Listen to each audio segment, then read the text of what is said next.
Greetings and welcome back to Room 303, AP English, our Roberts lectures, and this is, we're in the poetry section. We're now on page 686. We're now looking at the great E Cummings, next to, of course, God, America, his 1926 offering. Now, of course, few poets have the level of respect in 303 that we have accorded to E Cummings over the years.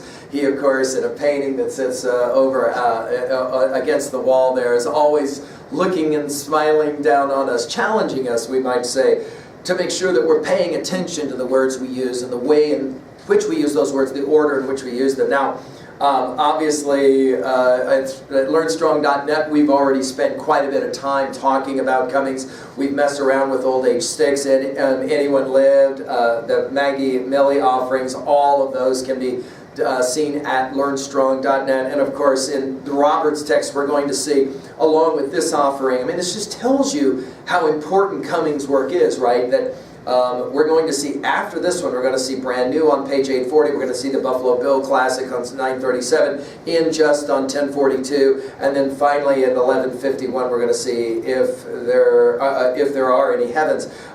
So we'll have more to say about Cummings and his work. His dates, of course, we've mentioned them before, 1894 to 1962. Great American poet, obviously a brilliant painter as well as essayist and author as well as playwright. He wrote almost 3,000 poems to 2,900 poems, which is amazing. Of course, we've said it before. One of the reasons that we love Cummings so much in 303 is that notion of playing in the fields of language, as we often will say it. And few poets have taught us how to do that as well as E Cummings, and of course we would probably throw Shakespeare, Milton, and T.S. Eliot in there as well. Let's just enjoy Cummings' word. Next to, of course, God, America, I. Next to, of course, God, America, I love you, land of the pilgrims, and so forth. Oh, say, can you see by the dawn's early, my country, 'tis of centuries come and go, and are no more. What of it? We should worry in every language, even deaf and dumb. Thy sons acclaim your glorious name, by gory, by jingo, by gee, by gosh, by gum. Why talk of beauty? What could be more beautiful than these heroic, happy dead, who rush like lions to the roaring slaughter? They did not stop to think they died. Instead, then shall the voice of liberty be mute? He spoke and drank rapidly a glass of water. Now, right away, we have said that what good readers do is they look at the form of a text, right? So already you're counting number of lines, recognizing the 14 lines of an offering and saying, so this is a sonnet. It is a sonnet. And of course we do have rhyme scheme, I, my, oh, go, and so on. That is to say, this has the look of the classical sonnet, Petrarchian or even Shakespearean understanding of sonnet writing. And yes, of course, we even have a sense of the iambic that plays along with this. The thing, of course, about Cummings is that he disallows a single fast reading of the poem. Hurry, hurry, I gotta get this thing read because I gotta do an annotation. No. Cummings won't allow this. He forces us to slow down and pay attention, even though notice that we're going to be working, right, without capitalization, without punctuation. And yet, notice the quotation mark at the beginning of the poem and the quotation mark at line 13. Everything we're reading is a summation of things being said.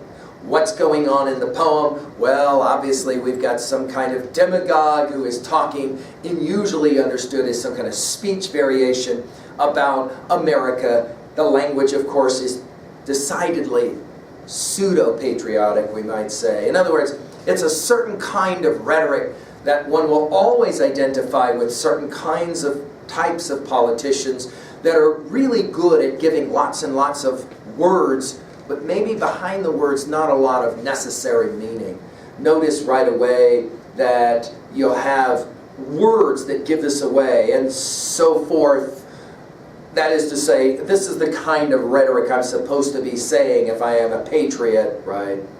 And then there's that interesting question that's asked about these happy, heroic, happy dead who rushed like lions, notice not sheep, to the roaring slaughter. This poem read often, obviously, by the anti-war protesters, especially of the Vietnam era, who looked at the demagoguery that led to large numbers of young men and women being slaughtered. They were, of course, sheep, but here notice the irony of the word lions. They didn't stop to think. They died instead. And of course the question is the voice of liberty to be mute? What does it mean to be a patriot? Notice the very final line of our sonnet here. He spoke, period, and drank rapidly a glass of water. No end punctuation. That is to say, the challenge to swallow one's words, as it's often been referenced in this poem, right? Well, what is this poem and its ironic voice all about? Well, it obviously, at level 2A, raises the question of, what is a patriot?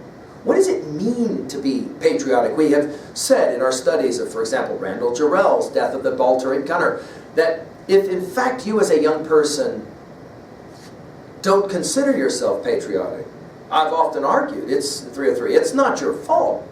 It's my generation's fault to not give you the legitimate reasons to believe that your country is an important moment in time and in history. And I think poems like this one of E Cummings reminds us of the value of asking the simple question, what does it mean to be patriotic? To call into question your leaders and your country could be the most patriotic act imaginable, right? Of course, blind patriotism, according to this poem, is to be pitied, right? Because it obviously leads to demagogues making all kinds of silly observations and to young people being hustled off to slaughter, right? Notice it to be, again, as we love to say about E Cummings' work, the ability to capture the attention of the reader without capitalization and without punctuation. Well, where are we going to go at 3A, and how are we going to relate this title? Well, we can begin obviously with the Iliad, that great song of war, and finish, of course, with the celebrated text in 303, Vonnegut's Slaughterhouse 5. There's a whole lot of ground in between, but the fulcrum, it seems to us, is, right, E Cummings, the great poet of satire, the great satiric voice. Finally, at 3B, what about for you? What does it mean to be a patriot? Or do you consider yourself a patriot? Maybe you do demand more of your country, but it seems to me that someone like the radical Thomas Jefferson would have said, that's exactly what you need to be doing. Well, the beauty of E Cummings' way, as I said, we'll come back to celebrate more of his stuff in 303. Thank you.